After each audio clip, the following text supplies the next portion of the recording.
articulated better? Possibly. You know, my wife reminds me of that all the time. Fort Worth tonight with the story. Ken, this wasn't a prepared speech. The sheriff did tell me that he had one specific detainee in mind who's here in the jail when he spoke. And afterward, he said he wondered where the criticism came from because he said there was really no reaction from people who were in the room there in Washington.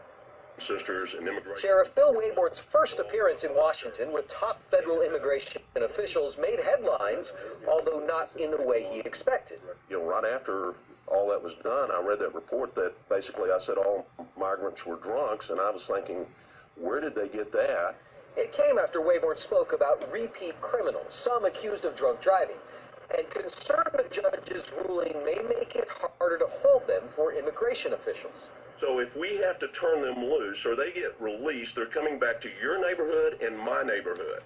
These drunks will run over your children and they will run over my children. Do you stand by that, or would you rephrase it if you had a chance to think through comments and do it again?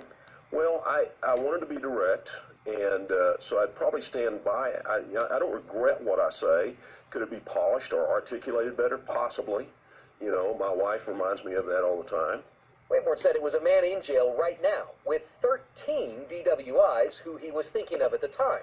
He told us he specifically didn't mention race or country of origin and didn't understand why some critics did.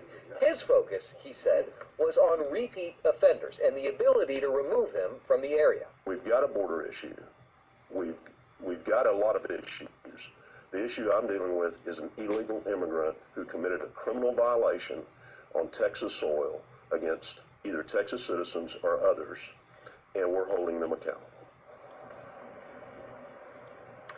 I also found out today the sheriff received a fair number of complaints about his hat. If you notice in the video from Washington, he was wearing a black one. Apparently there were a number of callers yesterday and today who thought the sheriff at all times should be wearing a white hat.